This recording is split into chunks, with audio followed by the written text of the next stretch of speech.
Hey y'all, this is Brita for the Happier Attorney, where we talk about flat fees and your mindset. And just a reminder that enrollment for the Happier Attorney flat fee program ends the end of February 27th. It will not ever reopen. So click in the description, the link below, and get in. So today's video is going to be talking about timelines for flat fees. Having a timeline for a flat fee is critical. Critical. Otherwise, the horror stories, oh my gosh. I knew one attorney, she did not work with me. She had been doing flat fees. She did a divorce for $2,000, which makes my head spin anyway. She didn't have a time frame in there. She didn't have a time frame in her fee agreement. She ended up representing that client for over 2 years for $2,000. Now, talk about the resentment that you would have towards the client. It's not the client's fault. And the resentment that you would have towards yourself. Like, oh my gosh. So you have to have a time frame in there. Additionally, that's also what keeps the momentum going, keeps you on your toes of getting it going, getting things moving, keeps your client doing what they're supposed to be doing because they know the clock is ticking. They know after this date, they don't have an attorney. So we got to do what we need to do now and get it moving, okay? That creates momentum to get through the case. Absent a strategic reason to slow things down, which you should know ahead of time. So if there's not a timeline, there's no urgency, you're going to get stuck in a case indefinitely.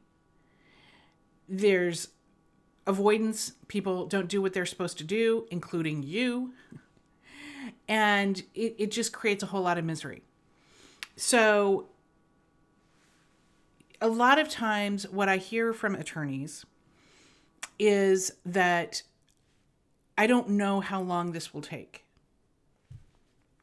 I'm going to call BS. Every matter or every case has a parameter of what could happen in it and the time frames.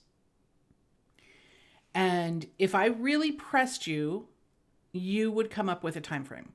How do I know? Because I've done it with hundreds of attorneys. If I said, okay, well, first of all, if this is like a transactional and it's in your control, then you have complete control. That's just being ridiculous. But let's even say it's litigation and you're like, I don't know. Let's even say it's a volatile like family law. I don't know how long this is going to take. If I pressed you and said, okay, well, how long does it normally take to get through, let's say, mediation or temporary orders or a settlement conference, whatever you call it in your jurisdiction? How long does that normally take? Is that 4 months? Is that 6 months? Is that a year? If you've done more than one of these, you better have a pretty good idea. Okay, then let's use that as a starting point. If something happens that is completely unexpected, let's say COVID, you can adjust. But for now, let's start with what normally happens. And maybe add a little bit of a buffer there. You know more than you think you know. Let's say you have litigation that honestly, like, holy cow, nobody would know. Like, let's say a huge case like the Exxon Valdez, which if you're a solo, you're probably not doing that anyway, or a small firm, but for illustration purposes. Let's say it's like the Exxon Valdez that this could go on for 20 years. This could go on for 30 years. Well, that's even simpler. You just bill it per month. You bill it per 6 months. You bill it per year. I'm going to do all of the work that this needs to be done for the next 6 months. We'll do 6-month increments or a year-long increments. It's that simple. And then at the end of the year, you do a new fee agreement with a new fee. But you have to have a time frame. What do I put in the book?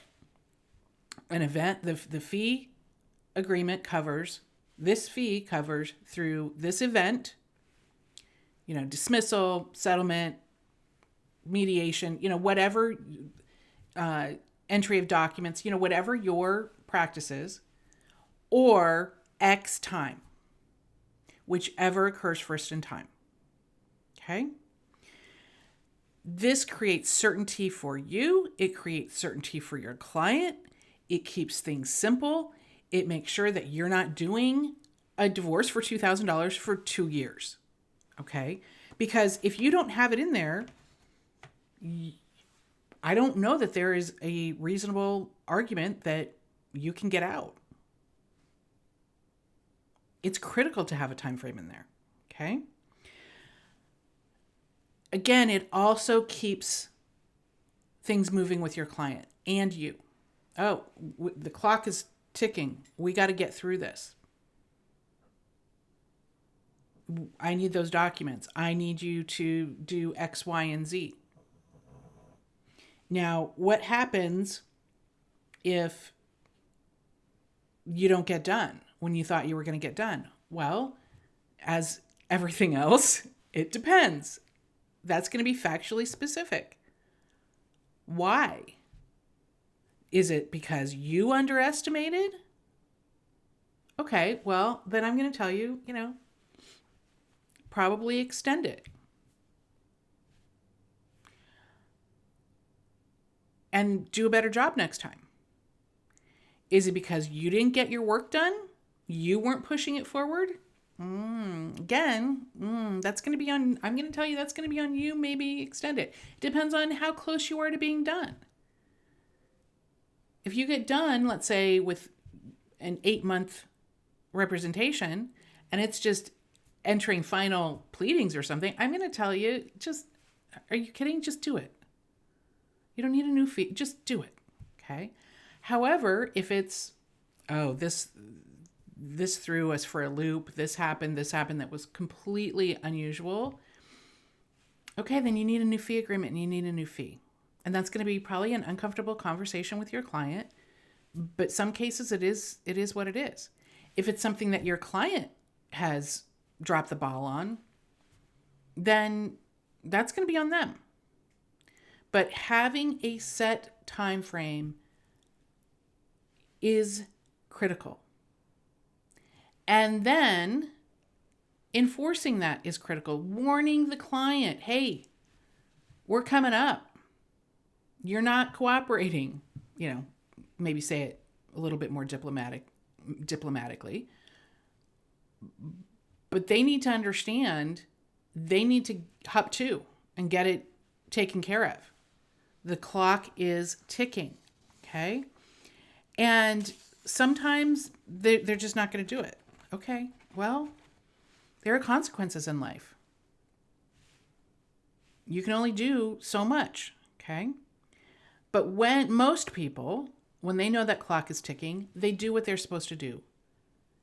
You follow it better. You get the case moving along, okay? It also creates some trust with your clients because they assume you know how long something's supposed to take and that their file's not just going to sit on your desk indefinitely, okay? So really, that is critical. And if you're going to be a procrastinator, you're going to have a hard time. That goes against the whole grain of flat fees, okay? So don't do that either. So remember, time frames are critical. Now, and you do know more than you think that you know. And when you're coming up, it can be uncomfortable to have that conversation with the client of, hey, we're coming up and we're not going to get done. I can guarantee you, ask me how I know, You want to have that early. If you're going to push past that deadline and you're going to need a new fee agreement or an addendum and another fee, you want to have that conversation early. And the client needs to understand why.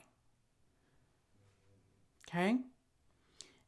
When you delay, that's when things are going to get really, really uncomfortable. All right? So keep your deadline, set your deadline, have a little buffer. And this is basic boundary issues with flat fees. Basic boundary issues. Okay?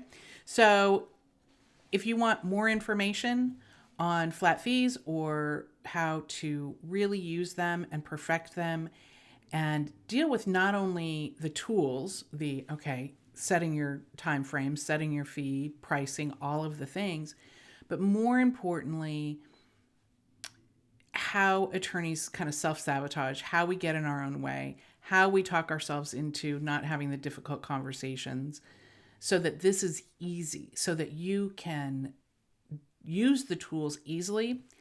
Get in the course. Get in the program. Just click below.